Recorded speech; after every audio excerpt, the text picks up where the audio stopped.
Bismillahirrahmanirrahim. Nahmaduhu wa nusalli wa nusallimu ala rasulihil kareem. Assalamu alaikum to all of you from me and from Taif, uh, the Training and Awareness Institute of Islamic Finance. My name is Mohammed Umar. I'm going to give you a brief introduction of mine, and then we'll move towards the topic of today's webinar, that is introducing the course of Sharia audit from A to Z in the light of AAOIFI auditing standards. So today's outline, we will discuss about the scope of Sharia auditing. Just to give an introduction, what does this really mean and what is the application of this term in the field of Islamic finance.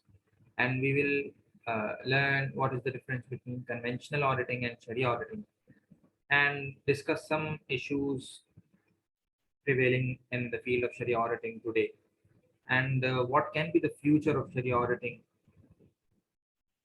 and what Taif has to offer for you, inshallah. And we'll take your question and answers. So it will be a half an hour speech, and then we'll discuss some your questions, inshallah. So let's move forward. My name is Muhammad Umar Rafiq. Since 2017, I have been involved in Sharia auditing. So at Ubudiyya Business Model, we have audited several organizations, financial, non-financial as well. And I have been the co-founder and senior Sharia auditor at Asadiq Sharia Consultancy Services since 2019. So basically that was our initiative. And after I learned from 2017, then I and some of my friends founded this institute. I'm working as a lecturer Islamic finance at Muhammad Ali Jinnah University here in Karachi. My qualification, I'm pursuing a PhD from University of Malaya, Kuala Lumpur.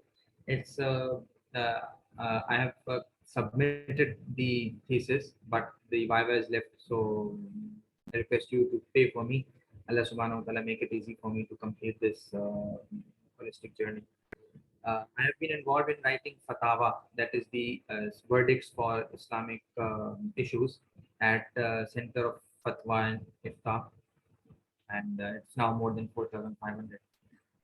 So this is my exposure. I have been teaching several courses, research as well, and Sharia auditing. So prior to this, we have talked in one webinar regarding the Sharia compliance of non-financial sector. So today we will be focusing on the term Sharia auditing and how this can be a game changer in the field of Islamic finance.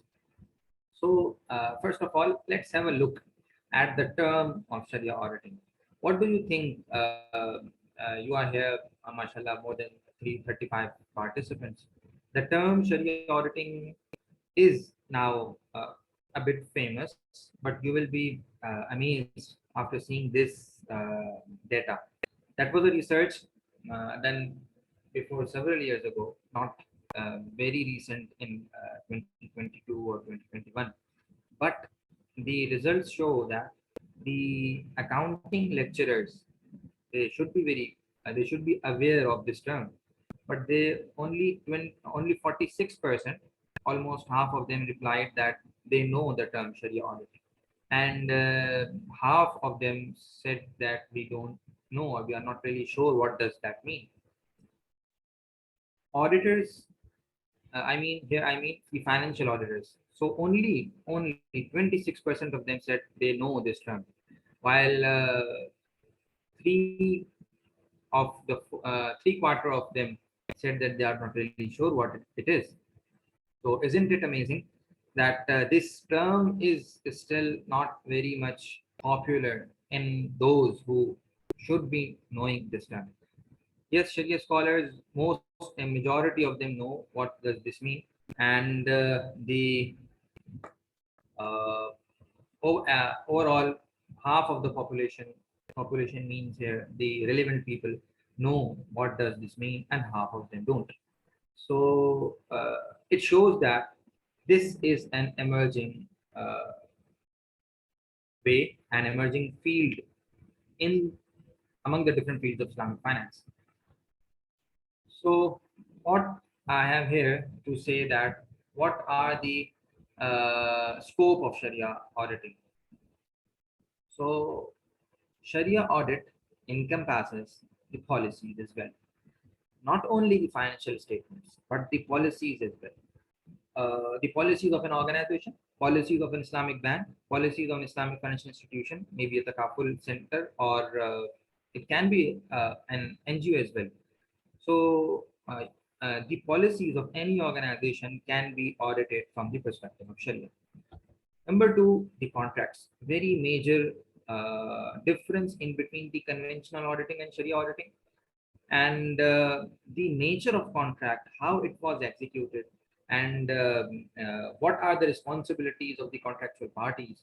So it is because Sharia auditing encompasses law as well. So the execution of the contract is a major point, and in normal cases, it is a major concern of Sharia auditors, and a popular observation raised by Sharia auditors regarding Islamic financial institutions. So the contract is sometimes it is not executed as it should be done. So this is a point of concern and a very major part of major scope of Sharia auditing. Yes, financial disclosures. An Islamic bank has to disclose and assert ethically as well as in compliance with the Sharia rules, its financial statements. Number four, operations. So the financial auditor will not bother about how operations are being run, and for example, regarding the culture of an Islamic financial institution. But a Sharia auditor should be aware and should be concerned about its culture, its operations, etc. So it reflects that the scope of Sharia auditing is broader than the scope of conventional auditing. When I talk about conventional auditing, it means that more or less the financial auditing. So this auditing has a broader scope, therefore broader future. So let's move forward. Here, I'll show you the uh, the place of Sharia auditors. What do you think that these Sharia auditors do? Islamic banks need them or don't? Or the Islamic financial institutions are able to run their operations without this department? No.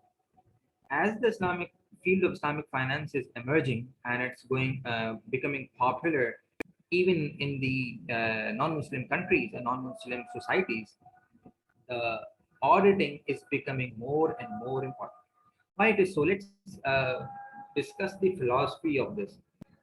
Before 10 years ago or before 20 years ago, Islamic finance exists. There was existence, and the banks were established and they were working. But that was an initial level. Now, after 20 years, or in some of the countries, after 50 years of strong or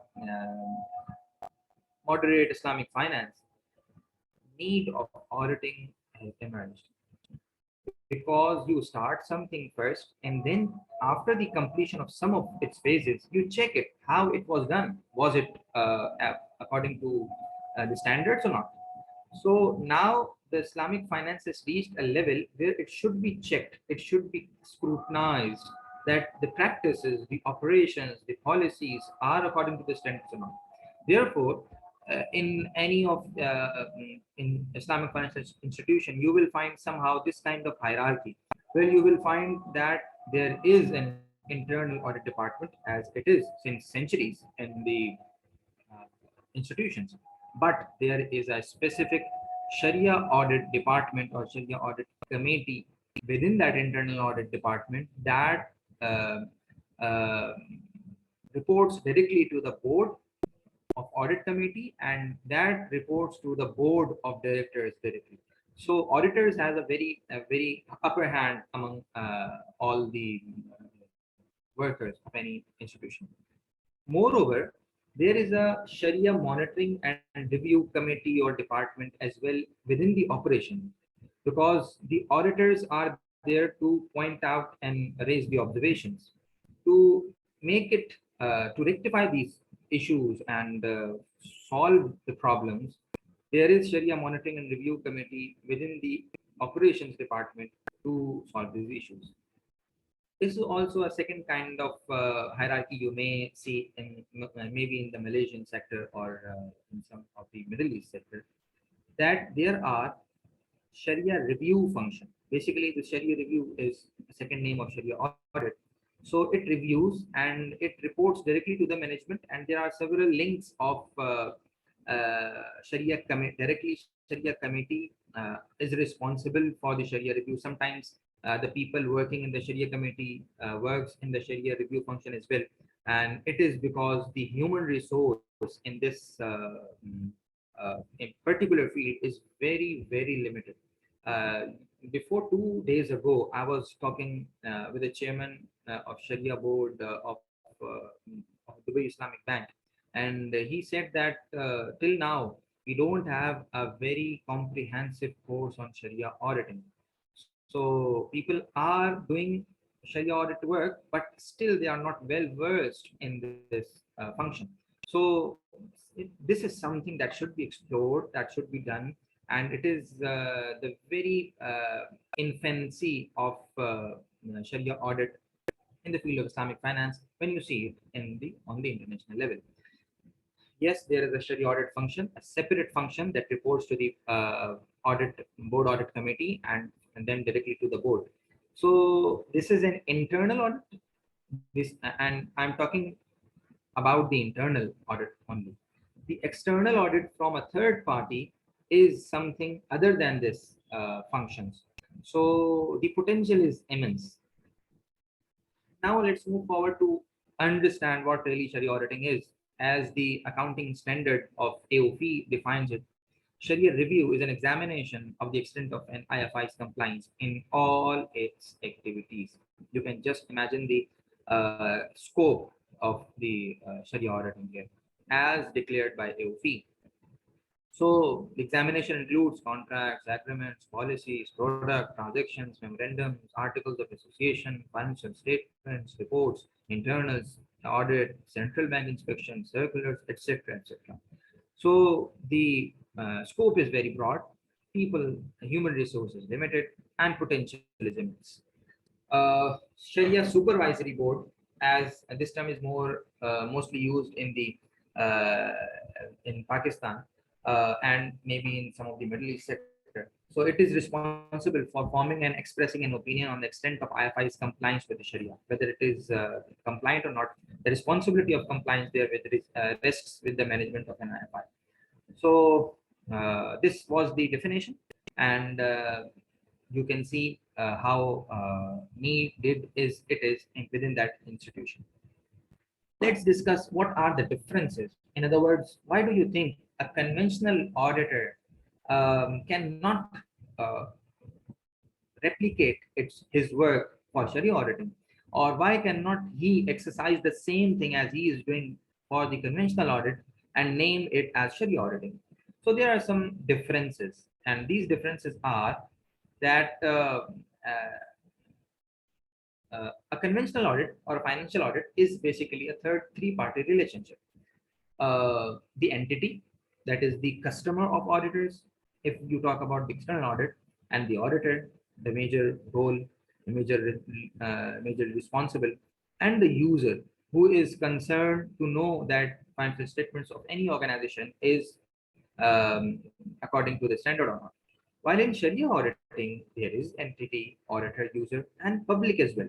Public can be the investors, as it is termed as user, but the public which has the trust on the signatures of the Sharia auditors regarding the Sharia compliance of an institution. So importantly, they may not be the investors in that institution, but they are concerned with the Sharia compliance of any institution. So Sharia compliance is something more than a financial issue. It's more of a social issue as well. Now, number two, subject matter. What he will check: a convention auditor, financial statement assertions. He will go to the finance department, etc. What a Sharia auditor will do? He has to do a lot of work. He will go to the check the processes, check the contracts, the systems, even the personal. Sometimes even they talk about the culture as well of any Islamic bank, performance, financial statement, or they should. This is their scope. What they should work. Number three, what is the criteria? Standards. IFRS is the internationally known standard for the conventional audit, but in Sharia auditing, there are AOP standards, and Alhamdulillah, and that is why I have structured my course according to the AOP standard. It is because, as far as I think, there is no international body that has worked more in, particularly in Sharia auditing, than AOP. Therefore, AOP standards are very comprehensive, very practical in any part of the world, even in the non-Muslim jurisdictions. So AOP standard is an international standard. Yes, there are some of the specifications. For example, in Pakistan, here we apply some amendments in the AOP standards, and then it is issued by State Bank of Pakistan as a local jurisdiction. It has to be seen as well. Evidence, yes, it is almost the same. Sufficient and appropriate evidence that should be produced by the conventional auditor for any observation. Sharia auditor has to do the Sharia Supervisory Board (SSB) rulings and fatwas of international or national fiqh board sometimes needed, and all the conventional evidences as well. The product given by the conventional auditor is the assurance report that is written by the financial auditor, and there is also a report written by a Sharia auditor that encompasses all the above subjects that I have mentioned. So I think we have less time, so let's cover the presentation. Just to give a historical overview, how the field of auditing is growing. So since late 80s, 1800s and 1900s, financial statements were audited, and it was initiated that this audit is mandatory and as per the rule as well. Then we moved forward as an industry and as a global world, we moved towards the performance audit, and to check even there are HRM audits, human resource audit, etc. So how effective are the people? How effective are the processes, operations? You have, I'm sure that you have listened the names Six Sigma and ISO standards and the quality audits. For example, for the pharmaceutical audits, etc. So after that, in 1970s, the environment became a great problem. We are destructing our environment through the mass level productions. So that was 1970s. But when Islamic finance jumped into the field, the Sharia became a point of concern. So Sharia audit were started after 2000, and now it has become an emerging field, and now it is the need of any organization. Just to show you that the terms used by many institutes are not same. Sometimes some people use Sharia auditing. For example, in Malaysia, the word used is Sharia committee. So sometimes this audit exercise is performed by Sharia committee. In Bahrain, the word is Sharia board. Somehow in Pakistan, we use Sharia advisor as for an individual, and for a board, we use Sharia board, and sometimes we use a Sharia supervisory board. In Malaysia, there is another name that is called Sharia Supervisory Council, SSC. And, and this is a non-popular word, that religious supervisory board. So there are different names and terms being used within the hierarchy. You may see these departments or these roles. uh, and Sharia auditors or Sharia audit committee, etc. But the knowledge is mandatory. If regardless of whichever title you are using, the knowledge of Sharia audit is mandatory. So Sharia audit knowledge is related, and it is practical for all of these roles and for all of these committees. So if you are working somewhere here or somewhere in the Sharia department of any organization, you should know what Sharia audit is. Just to understand, after when we initiated this Islamic finance, then after half a decade, half a century, then after 3 or 4 decades, we were not really sure that who should be the ideal person, or in other words, who should be the ideal, what should be the ideal characteristics in any Sharia auditor. Whether they should be Islamic jurists, the traditional jurists, scholars. They didn't know what banking is. So how can they check banking as per Sharia? External financial auditors, yes, can be a good option, but they don't know Sharia. What about Sharia Supervisory Board? The role of Sharia Supervisory Board is different from Sharia Audit. So you can understand that management department, or for example, CEO of any organization, cannot be in the audit committee because he is being audited. So Sharia Supervisory Board cannot audit itself. Okay, then what about internal auditors under supervision of Sharia Supervisory Board? Yes, this was the option, and they were performing the duties in the after since 2001 till 2015 or 2012. That was a short-term solution that internal auditors were being literated, were being educated as per Sharia, and they were asked to perform the Sharia audits. But now this is a complete new profession, and Sharia auditors are the need of the era, and this is the practical and comprehensive solution of the problem. So this will be a merge of both of these pictures that I have used here. Just to discuss that what are the issues, I have only 5 to 10 minutes. Um, there are a lot of issues, as I have discussed that it is still in the infancy stage. So independence of the Sharia audit board or Sharia audit committee is an issue, and they should be concerned about it. They should be working on ensuring the independence. In other words, what do you think that who should be paying the auditors? This is something. Sometimes they say that customer should be the auditor, but customer can be influenced while paying. So this is a point of debate. Confidentiality has to be maintained by the Sharia board, by the Sharia auditors, whether they are external or internal. What should be the qualification of a Sharia auditor? As I have discussed, it should be a merge of both of these qualifications. None of one qualification can be the solution. Inconsistency of pronouncements in Sharia resolution. This is also a great problem that, as I've discussed, that AOP is the international standard, but the problem is that the even it is an international standard, it is not 100% adopted in Pakistan, and the chairman of the AOP standard committee is the honorable scholar Mufti Muhammad Taqi Usmani from Pakistan. But the problem is sometimes the difference of jurisdictions and difference of fiqh applies. So one has to be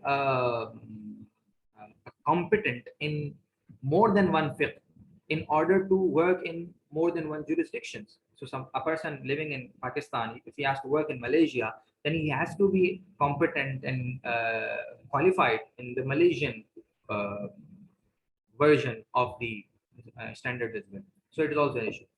What about the scope of audit and the timing of audit? When it should be done yearly, after every 6 months, after 5 years, and scope, it is sometimes people, especially the customers and especially the Islamic financial bankers, they are reluctant to allow the Sharia auditors to have a reach to the policies and operations of any institution. They say that you should work on the contracts only, while you are talking about the culture of our organization. So anyhow, we don't talk about the culture and just talk about the financial statements as the conventional auditor do. Why do you talk about our culture or the observations in our operations? So let us do what we want to do or what we have to do. So this is also a point of debate. Sharia audit evidence, as I've discussed, what it should be and how it should be observed, how it should be written in the audit reports. Audit programs and procedures. Yes, till now, we have been replicating the conventional procedures because as per the procedure, the both of the things are same, but the subject, the auditor's characteristics, etc., are different. An independent regulatory body should be there, who should be regularizing the auditors and the external auditors. And I suggest that there should be third party auditors specialized in the Islamic finance and specialized in Sharia. We have different great names for the conventional audit like Ernst and Young, etc. But there should be specialized auditors as well. So what should be the potential sector? It may be the last or the second last slide. You can work in the Islamic bank, you can work in the Takaful sector, you can work in the Sukuk. Yeah. The great Sukuk are being launched and that will be launched in the future as well. So we need a separate auditor for each and every Sukuk. Capital projects, even in stock trading, Sharia compliant investment in the capital sector, in the stocks, Sharia compliant commercial organizations. There are, alhamdulillah, in Pakistan as well, there are several organizations who conduct a surveillance audit of Sharia as well in the organization, and they are not from the financial sector. Zakat audit, it's a great potential, and there are immense organizations paying zakat in millions. NGOs, yes, how they are using that zakat for the purpose of education, for the purpose of health. Audit of regulatory authorities like State Bank. What do you think that these regulatory authorities should be checked? What do you think that State Bank of any organization, it should also be audited? So these things, they are immense opportunities for jobs. I have discussed in my course different standards, and I have read it out. So it's not important that you read the standard. Yes, how it will be applied in the practically. So there are several standards. It is regarding the Sharia Supervisory Board. I have discussed it in the course. Sharia review, what is the meaning, what is the scope, how it will be performed, what are the procedures. Internal Sharia review, when an organization do it internally. Audit and Governance Committee for Islamic Financial Institutions. It's also a very comprehensive standard. Independence of Sharia Supervisory Board. It should be, it's a very small standard, but it's very important and it's new. Statement on Governance Principles of Islamic Financial Institutions is also new. And Corporate Social Responsibility.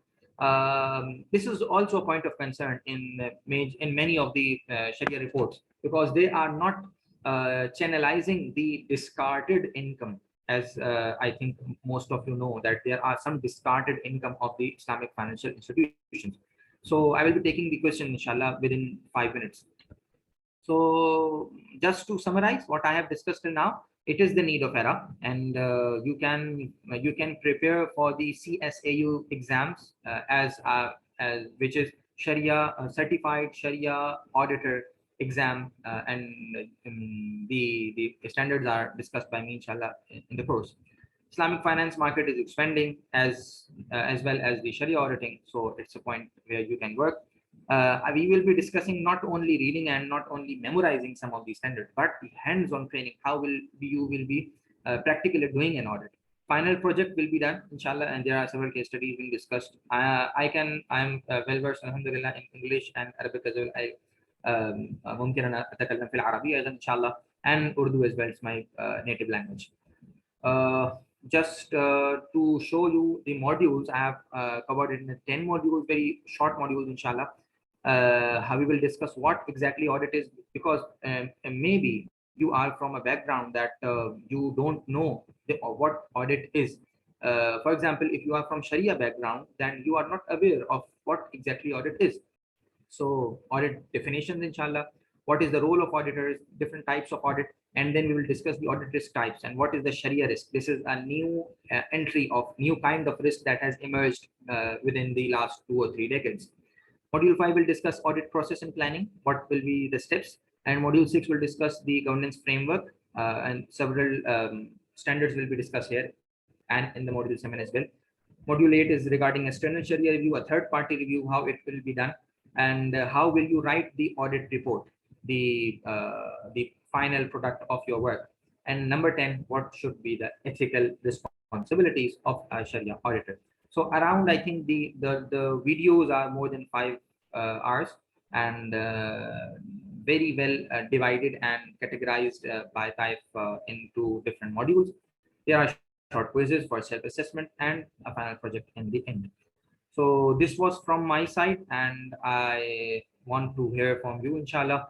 So let's take the chats first of all, and I'll take, sorry, Q&A. Uh, so, Assalamu alaikum, wa alaikum assalam. Thank you, and I thank you as well. Share the presentation. Yes, I will share the presentation, inshallah. Okay. So Q&A, there are 3 question answers. I'm answering live. Can you share the? Yes, I will, inshallah. And what is the syllabus of CSAA? CSAA exam is basically of divided into 2 types, and this is CS certified Sharia auditor and certified Sharia advisor. So in this course, inshallah, we will be covering all the standards regarding Sharia certified auditor.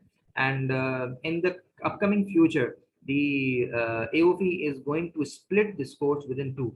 So there will be a CS certified Sharia advisor separate course, and a separate course for Sharia certified Sharia auditor and Sharia advisor. So uh, the auditing part will be covered, inshallah, in this course, inshallah. There is a third, Sadaqat Khan. Please unmute me. The question will be, inshallah, for June 2022. Yes, we will be launching it, inshallah, within 24 hours, and you can register it, and you can start learning. It's on your own pace, inshallah. And Abu Bakar Ardo says, please, has AOIFI already disbanded the previous CSAA certificate? I think till now, no, but we'll be doing in the coming future, as I have heard from the CSAA people, and you can confirm from them as well. Does the discarded income qualifies to be used for CSR responsibility activity? I'm answering to the Saiho CSA that CSR, if it is done for the betterment of the organization, and somehow it is being portrayed and advertised in the on the social media or on the media of the entity, and somehow it is benefiting the entity, then it is not allowed to use in the CSR. This discarded income should be used in some way that it should not be benefiting the organization directly or indirectly. Okay. Murtado Ahmad said that for someone who wants to work as a Sharia advisor, does he need AOIFI audit standards? If not, what professional course he will take? For a Sharia advisor, yes, he should take the AOIFI exam and AOIFI audit standards, because he will have to do audit somehow in his job role. So Sadaqat Khan wants to say something, and Ahsan, if you are here, you can lead the question answers. I'm here available, inshallah. Assalamu alaikum. Thanks, brother Mufti Muhammad Umar, for your nice presentation. I would like to add another major difference between conventional and Sharia audit. It's very major difference.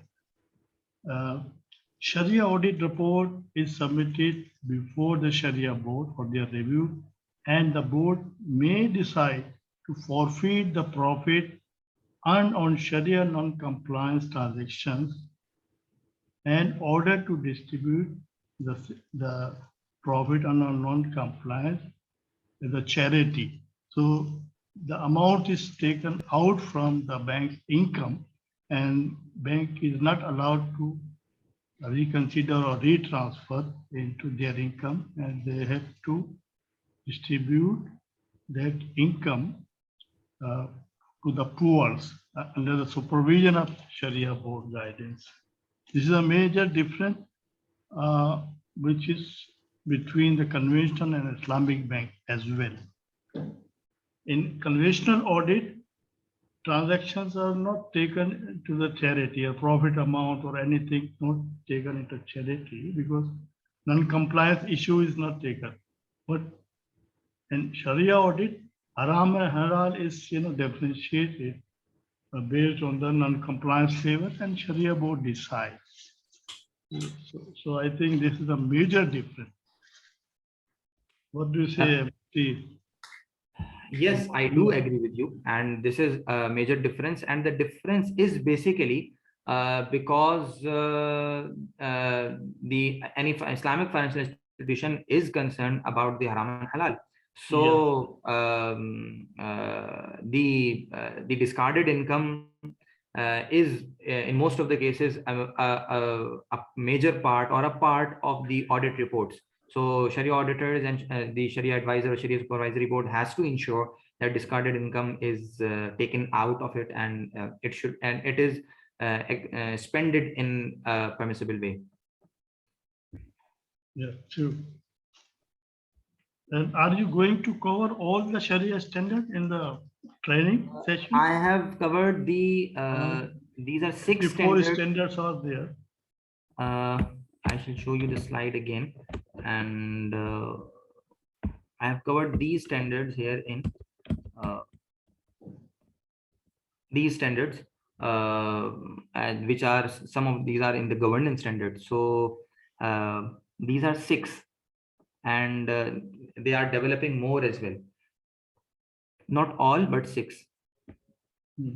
Most of the yes, most of them. standards where financial transactions are concerned, where guidance are given by AAOIFI how to deal with those situations, like including provision for non-performing financing accounts and settlement, etc. These are also side by side contributing to yes. transaction.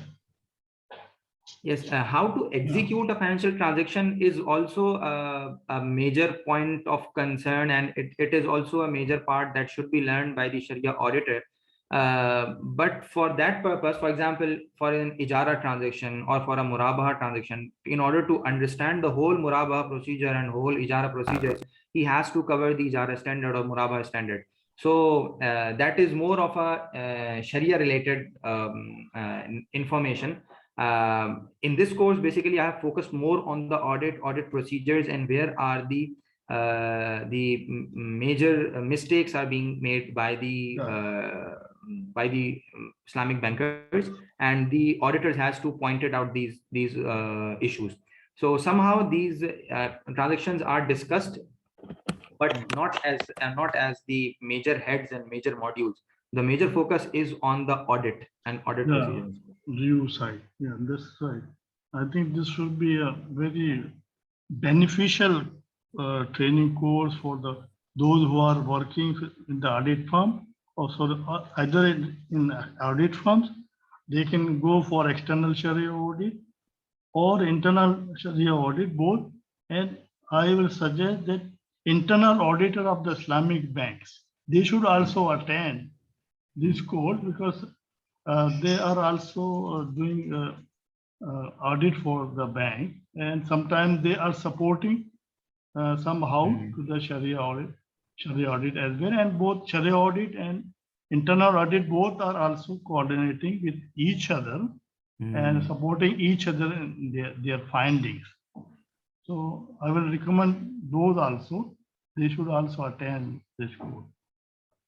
Really thankful for your recommendation. Yes, it's very beneficial. And as in the conventional audit, if the auditee knows the audit procedure, it becomes easy for the auditor to audit. And if I can help you somehow in some areas, I'm also a practical Islamic banking professional, worked for MashaAllah. 20 years in Sharia Audit of Dubai Islamic Bank. MashaAllah. I'm really thankful for your recommendation, for your presence, inshallah, and I will be benefiting. I'll be getting benefits from you, inshallah, and learn from you. And I'll be very. It will be an honor Inshallah. for me to, inshallah, to be connected with you, inshallah. Brother Zia is having my contact number details. Okay, In case you inshallah. can contact. I will take your contact, inshallah, from him. You Inshallah, are Mr. Sadakat, Mr. Zia is in the flight at the moment, Okay. but he conveyed his salam to you just now, and I will definitely share the contact details with Mufti Umar, and he is very cooperative. Inshallah, Inshallah. we will have benefit from both of you. Inshallah. Yeah. inshallah. Most welcome. Inshallah. Thank you. Continue, brother. There are some more questions as well. Think. Let me take. Oh, I think.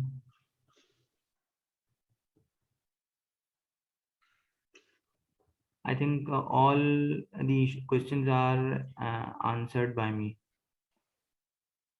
So if there is, you can ask. I'm talking to the participants. You can ask if you have any question, and there are the links where you can register for it. Someone has asked regarding the with regards to the non-permissible income, can the bank use to help its staff who is in difficulties?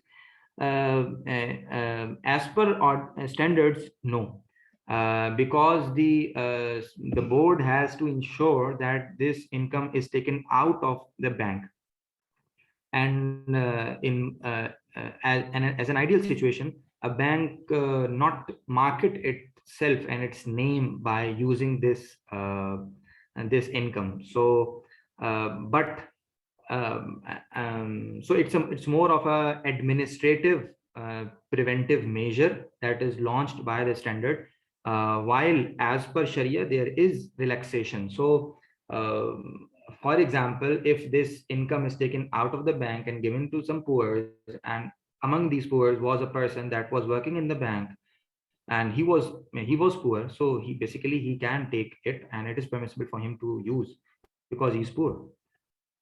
Is this certified legalized by AOFI? AOFI, Alhamdulillah, has a collaboration with TAIF, and in various areas, Abdullah can, Hassan can elaborate it. Non-permissible income, can the bank use? Okay.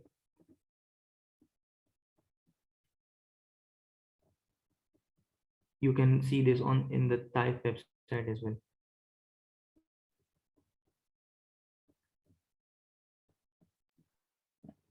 Regarding the impermissible income, just to add a sentence, that the ideal situation is that banks should not be getting an income that should be discarded.